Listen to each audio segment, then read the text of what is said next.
No? Pero kanang Bulacan mga higala nga naara mismo silang tugaran, grabe no. Wa gyud nila mga higala malipara, wa gyud nila mga higala matanaw. No?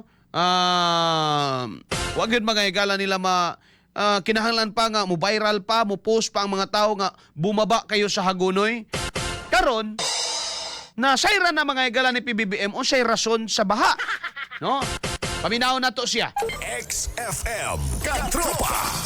Kakatapos lang namin yung briefing tungkol sa flooding situation sa Region 3 at talagang ramdam na ramdam na napakabigat ang ulan at napakarami ang bumagsak na tubig kaya't na-overwhelm lahat ng mga ating mga flood control na flood management program. Ang problema, kitang-kita, siyempre alam naman natin na marami sa halimbawa sa Bulacan na mga flood control na hindi naman nagawa kaya nagkakaganto. Ngunit kailangan din natin maunawaan na hindi lang dahil sa problema ng flood control project kung hindi pati na sa lakas talaga ng ulan na hindi pa natin nakita sa kasaysayan ng Pilipinas. Hindi pa daw na natin nakita mga katropa sa kasaysayan ng Pilipinas nga gilunop og ito pag sure. Hagbay ratang linunop sa Pilipinas, Mr. President. Dugay na tang ginalunop. Kabalo ka nganong mas muinit lang yun karon ang tao kung makadungog mga higala sa word nga lunop. Gumikan kay sa imong panahon, Mr. President. Sa imong time, Mr. President. Ang laki-laki po ng budget. No? Dako kayog budget para sa flood control. And yet, mauni na hitabo unya dali kay nato ingnon Mr. President. Dali ra kay ta moingon nga tungod bang guda sa baha, natural. Tungod maguda sa ulan, of course. Asa man ka makitag pagbaha mga higala nga tungod sa kalayo. Tungod gyud sa pag-ulan. Labaw sa na, di gyud ta pwede moingon may higala nga tungod magyud is climate change. Given na naa na ta diha climate change inyong pasanginlan. Napay baha mas worse ani ba? Unsa man? Katong baha gibabaha sa Ginoo katong naay arka ni Noe. Mas worse to. Kaya di mo kalibutan gibaha to. Oh.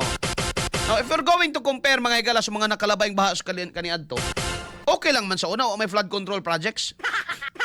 Karon manggod na Karon manggod nag-allocate mga higala ang gobyerno og dakong pondo para makabutang og flood wall. Pero tanawon mo ba no? Nganong ni apaw ang tubig, nganong ni overflow mga higala ang mga kanal. Una gagmay, mabaw, nay basura. Nganong wa masagang dito mga higala sa riverbank ng mga area. Way klaro ang mga embankment. No? Mga ampaw ang mga flood wall. Nakita nyo naman yan. Di ba? Mismo ka ng tao sa imong likod. Kanang tao sa imong likod ba? Ni saad ba yan na? Nga usahon ninyong inspection, di ba? Secretary Vince Dizon, di ba sinabi mo yan? Iisa-isahin nyo. Nasaan ngayon? Kanya karon ang imong presidente na, luoy na kay now na imong tao sa likod, Mr. President ba? Oh. Luoy na kayo. Ang pasanginlan lang? Sani? Climate change? Pagka-inutil nga klase mga higalas utok ka na. Given na ng climate change, mao gani nga justifiable nga dako ang pondo kay mas ligon, mas dako, mas nindot, mas lapad nga flood control dapat ang buhaton. Dili kay climate change na gyapon pasanginlan. Put pasabot mga tortugok gyapon to mga project ninyo. And besides last year kanang tao sa imong likod nga nang hiwi na sang baba og aksyon. Ni saad na nga usa-usahon kuno og check ang mga project. Asa naman? Kung man nakapait diha abi nimo Mr. President. Klaro manggod kaayo mo. Bisag kung saon ninyong balibad. Abtik kayo magpa-headlines. Basta Davao. Muna, bisag ang mga tao, dili na supporter ni Digong, makita ba nga, di naman sad makatarungano nilang gihimo. No? Ang inyong gihimo nga investigation, batok sa inyong kalaban sa politika, aron nga matabunan ang inyong sariling kapalpakan. Nga na manggod ang nahitabo sa pagkakaron, mga higala. Muna karon ang mga tao mingon, oy di mi bulok. Kabalo mi nagkakita mi. Mayra mo mamuki-ki. Mayra mo mamulikat ang mga bangag diha sa Davao. Anak ko noy mga liki diha sa Davao. May pa ICI pa mo.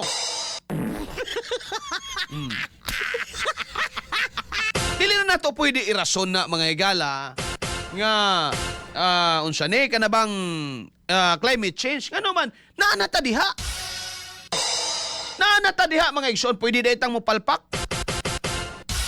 pwede daytang mga higala mo ingon nga palpak ko gumikan kay palpak yun ko na kabaligya yun ko siya bubay pobre man gugugod wala na given na ng kapobrehon that's another thing mga kaigsuunan. Kini nga tong climate change, ngano man lisensya ba ni nga mapalpak sab mga higala ang atuang mga project dili oy. Ngano man dili milyon mga higala ang gitagana nga proyekto, dako ang project bay. Dako ang kantidad mga kaigsuunan. Dili siya 1 million lang. Kundi trilyones na mga kaigsuunan, bilyon na. Bullseye! Bullseye! Dawa pati na mga tao sa mong likod ba nagluya na. Sige, padayon Mr. President. Pinas. Ito ay ang naging resulta ng climate change. Kailangan maunawaan din ng tao na yung climate change ay talagang nandito na at dyan tayo naapektuhan. Hindi bale at tayo yung gumawa na nakapag-desisyon tayo tungkol sa mga immediate measures na kailangan gawin the immediate term, in the medium term and in the long term. In the immediate term, syempre, ayusin natin yung mga nasira at babalikan natin lahat ng mga nasira. Yun ang pinaka-immediate na kailangan gawin, madalian para matapos ulit. Ang problema din dyan ay hindi pa tayo nakakasiguro kung titigil na yung ulan. Dahil kailangan natin... Dili gyud mo undangan sa ulan ani Mr. President, dili mo undangan. Hanto di mo kabalo mangangkon nga meron talagang hindi climate change po Mr. President, corruption po ang dahilan. May amo bay kabalo man mo. Kinsa ba mga igalay Pilipino nga wa kasayod nga kada tuig tabahaon. Kinsa may Pilipino may galaw ay hibaw nga muulan yung kusog ang Pilipinas, ulanon ta. No? Ngano man naana na may gala sa atong weather. Tropical country ta. No, muuwan mo init mo na atong agianan bagyo. Plus, ang mga lugar kag ibaha low-lying areas no mga below sea level. Mut pasabot dapat kini mga lugar kung matubigan muhunob da yun. No? Ngano man natay giandam nga mga catch basin unsaon pa. Wala man. Anha ra man mo salida ang inyong mga suyop diha. Ang mga makina nga musuyop kuno ay tubig nya ibuga didto sa mubalik rasad. Sa panahon nga naglutaw na ang mga tao. Ang prevention is meant for ang flood control is meant for prevention. Nga kung kaniadto kaning lugar ra mabahaan karon dili na ngano man nababaga nag flood control. Dili na mao. Nga imuming kumbensyon nga kailangan na talaga nating tanggapin narito na ang climate change. Matagal na po nandito ang climate change. 1990 pa nag-istorya na climate change, Mr. President. Ay! Basing nakalimot ka. 1990 pa, Mr. President. Nag-isgot na taog climate change. Meron na yan. Dugay na kayo ng climate change. Sige, hinisgutay, magaygaras, tinuod lang. Klaro lang istorya. Labaw na nga din, pwede nga gamiton sa inyong kapalpakan sa gobyerno karon. Ini pwede magahigala nga. Kaya tayo bumagsak, kaya tayo napalpak dahil dahil sa climate change ay binuang ng istorya ha. Okay ra na, madawat ra na to may galang rason na kung walay kwarta nga gipondo alang mga higala ni ining flood control. Pero kung trilyon ang gipondo alang sa flood control, naturalmente manukot ang tao, sir. Mr. President. Ana, stress na kay dagway mga higala o murag nagnanghupong ang naong. I talk to my where the Murag na nang hupong mga higalang dagway ni BBM. Alas 7:59 na mga igala. Humana na siya, wa pa. Wa pa, sige, padayon na siya. Para matapos na siya diya. Halimbawa, may mga lugar may tubig pa, hindi pa natin ma-assess kung ano yung damage dahil may tubig pa. May binabaha pa. Kailangan natin antayin yan. Pangalawa, binabantayan natin ang panahon. Kasi kahit yung mga nasira, pag aayusin natin ngayon, bumalik na naman yan, at masisira ulit yung bagong gawa. Kaya napakasayang naman ang ating gagawin. Kaya medyo kailangan natin alalayan at bantayan na mabuti na maging effective kung ano man yung gagawin natin ay magiging matibay at hindi mawawala at hindi masisira sa susunod na baha. Kaya lahat ito ay aming napag-usapan at napagplanuhan at immediately Kadali lang. there is Kanang word ba nga hindi masisira sa susunod na baha, nadungog na sad namo nato ni Agi eh. Ana po'y bagong trolls na kasod oh. Nag-inensik pang pangan mga igalas tabaghak. Dali ra ni para mawa na ni sila sa kalibutan pak black. Dali ra na. Oh, dili naman sila magsigsod mga igala. Adto mos mga sikat ayaw mo na ako kay di ko sikat. Mga tibaghak mong dagko. No? Ah. Nadungog na nako na kahinomdom mo. Sila gyapong ubana. Doy ditong Cebu. Nga pag mubaha kuno sunod may gala di na kuno mo. Pag muulan kuno sunod di na kuno bahang Cebu. Di ba? O di bag ulang gibaha na pud ba yung Cebu? Kung nakalabay mga igala mga pila ka semana. Nya karon moingon na pud siya nga sa mo action basta gani mo action nagkalot mga igala gani si Bongbong wa na gyud. Binuang.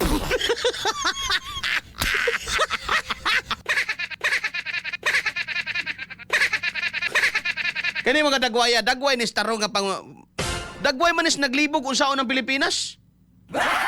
Tanawa daw na. Bibi.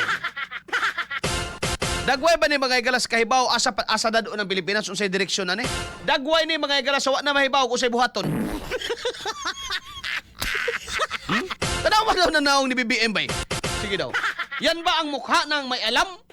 Yan ba ang mukha na alam? Yan ba ang mukha ng alam kung ano ang gagawin? Parang hindi naman ah.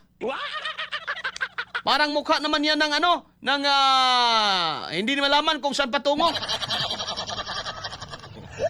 Ambot ni Mobong. Muna gidangat yun ni Pilipinas. Oh, mahiya ka naman sa taong bayan. Ngayon, sabihin mo na lang, climate change ang dahilan. Pagkadiputer talaga. Dabe. Kamo, mudawat day mo na di ay. Mudawat day mo na nga, ato na lang kunong dawaton ang climate change. Dugay naman na. No? Dugay naman ang climate change. Dugay naman tagahisgot ang climate change. Dahil ni pwede mga igalang himoong excuse aron nga, moingon ta, bantog ra sa di ay mga igalang gibaha gyud ta climate change sa manggod. Huy! Dugay na kay ng climate change karon pa nimo gamiton. Binuang ng istoryaha mga igala. No? Dugay na kayo na. Gawas kong naay climate change, walay pundong ginakabutang kana. Makaingon jud ka because of climate change, wala din tayong pundo dyan talaga. Makita nimo ang rason. Pero imo lang i-invoke mga igala ang climate change kay para lang mga igala nga ma-relieve ka sa liability or di ka ma-blame ani. Wala dili ni duhagya sige hapon ang dahilan ani mga igala ning baha. Dili lang siya dili siya climate change kundi corruption. Asa naman tong atong live diri nawa man na i-share. Palihog na kog share ang live na to be kay murag nihinay man ang kuan ron. Ang live na to sa Facebook na sa duha ka page na to sa katropang Arnel Cortez og sa unsa ni XFM Tagum no nga page mga kaigsuonan. Palihog kog share unya kanang ato ang sa YouTube na to. Di standby lang mo sa YouTube kay okay na uban daw wa kakita. Okay sa man to si Rilin Navarro naglisod siya pangita. sani, pahawa na siya diha serbe, magka-high blood. Ay lang, hapit na siya mahuman. Oh. Ato lang hatagag pagtagad ang presidente. Katulogon lagi nas dison sa likod. Gikapoy nas dison. Kapoy na nas dison, pero ila man guning kapalpakan bay. Tuni aging tuig sad-saad bitaw ka inspeksyon ni mutanan. Napakay video patudlo-tudlo pa ka paana-ana pa ganito sa mga tulay nga guba. Ito mo nag-una-una atong mga probitso. Wadjud mo kahuna-huna nga pagbahaon ng tibok Manila ang pasanginlan kamo. Unya gumikan sa inyong kahanggaw ipahid gyapon ninyo sa mga Duterte patingugon pag ninyo inyong impaktang tigpamaba.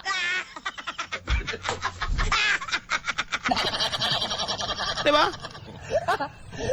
Nagtuo mo makabawi mo sa mga tao. Hanaw-naa daw ninyo. Bay, ako mingon jud ko mga igsoon mo. Ang konjug ko sa akong kaugalingon ba pag mingon ko na minon ako mingon ko wa.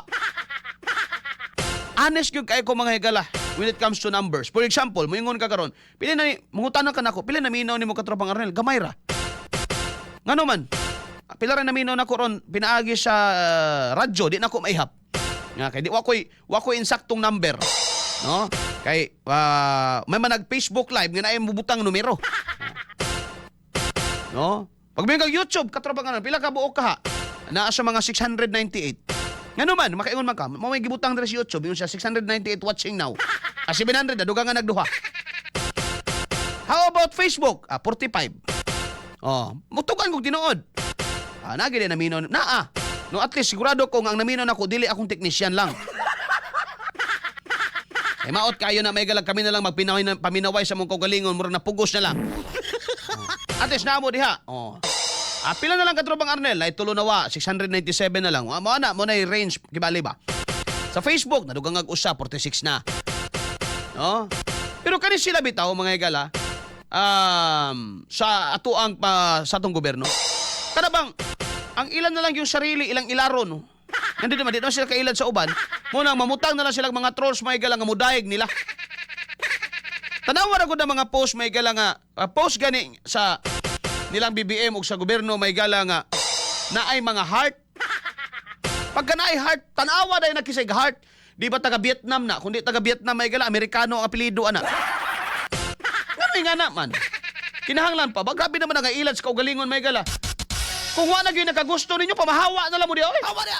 Hawa dia. Hawa. Ay. No? May na maluwas man ni Pilipinas, ipadaan na lang nyo na sa kamao. Kaysa magsige nagpangalot mga higala na delikado. Nabidlak na ni among pundiyo sige lakaw-lakaw aning kalibutan. Umangitag solusyon. Ha? Anad na bagyo man ni agwanta pero murag mamatay mi way samad aning kalakiya kalisod ron. Unya makita nimo mga higalang naa sa gobyerno nato. Mangalot ra sa ulo. Purbida. Ha? Iko ra mo kalos ulo may galatan. Balikin ninyo mga balita, mga igsoon. Ila ba ning kahinihimuan gyapon, no? Kamo mga trolls ay ilaran ninyo. Dakong buhi pa mi di mi mga hanggaw. Gasaad-saad niyo kanang tao sa likod oh. Gasaad-saad na. Tawar ko ng dagway na mo ba nay dagway mga higala sa dagway man na sa kuan? Anong tawag nila si tawag sa mga kuan gani call Iman Moreno? Mga lar-lar. Ay! No? Na Hagardo Versosa. Tawa na dagwaya mga higala. Put pasabot pag maingana na ganing tao may supertin daghanag problema sa Pilipinas gyud. Ngano man? Kisa bay nagmugna ang problema ha. Nakakamura mang kanao kanang presidente nga igura mga higala mga tuli og naa sa tubangan sa tao.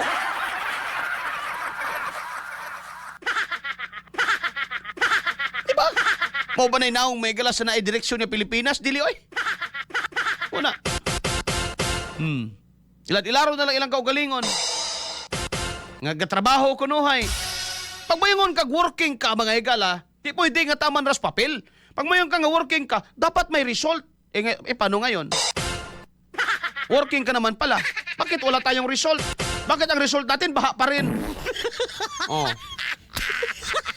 Ako di jud ko muundang aning baha, bahay gala bahalag mo ingon ni mga trolls diri, sige ra kag balik-balik anang baha, sumo na kayo. Dili ni sumo, sakit ni sa inyong dalunggan. No, gusto ninyong tabunan? Gusto ninyong tabunan? No? Oh, kaya na na ninyong impactang tigbamaba. Apil na ng mga vloggers. May kay mog dead cat strategy. Dili. Magkaalaman talaga. Ako sa akong kabahin, may gala. Oh, di kabaluman mo na ako. Pag mo ingon mo, sige, dapat imbestigahan pong mga Duterte. Imbestigahin ninyo, sige mong istorya. Kamoy naa sa gobyerno, nga mo mga imbestiga. Si Sara raman yung ikalingawag, tuyok intaon.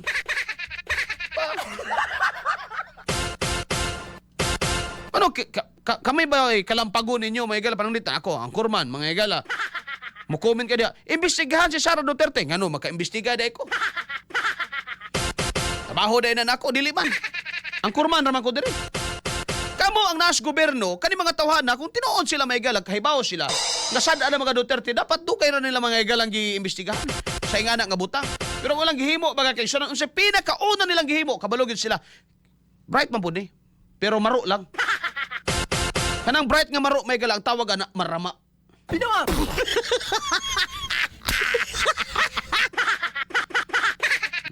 Marama lang yun kayo ng atong presidente. Kaya bawa man siya mga igala nga pag ang naara ang tiguwang diri, naara mga igala si Duterte diri, si Digong diri mga igala sa Pilipinas, naa siya komande. No? Paminawon siyang tao, musugot kag sa dili. Ngano man, dili maka-explain ang tao, pero sa nakita nako, ang kasing-kasing manggod mga igala, mo ay makakonect dito sa masa. Mabito nang, lisod di mo hunahon mga igala, pag mayon silang berdugo si Digong, but he can easily connect to the feeling mga igala niya tong mga tao nga gaagwanta in town. O sad to say, and you must accept that, Bong, wala kanyan. Wala kang talent niyan, Bong. Hindi mo nga alam paano mag-explain. I talk to my where the Without script, Mr. President, wala talaga kaming maintindihan sa iyo. Without script, wala ka talaga. Manghinambog mo. Ay, mga programa ang gobyerno, mga pabahay, you should. Kinahalaman ninyo na buhaton. Kinalam pa ba ng ipanghinambog ninyo? No? Gilugan pa ninyo ng Davao diha. No? Kay kuno silang nagpundo, silang naguan. But you cannot also deny the fact nga kanang proyektuha nagsugod 2017, I was there. Noon sa man in taon mo eh. I was there, apil-apil pa kos lista ana. Pagkaibaw na ko nga condo type, sa dangay mo po yung condo type. Bayaran man na, di man na libre. Nga pabayron ko ni mog property nga naglutaw sa hangin, bahala mo diha. Ay! Bahalag mo ra nag-abuhan ka dako na ako yuta basta naas yuta. Kaysa pabayron ko ni mog property nga galutaw sa hangin nyag linugon. Watay kadaganan, manlukso ta mamantag mga wakwak.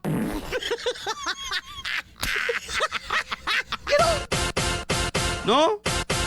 Kanang inyong mga gapaghimo karon kanang regular services mga igala sa gobyerno, di ba na nga ikapanghinambog may igala nga man trabaho man na ikaw day ginikanan mga igala.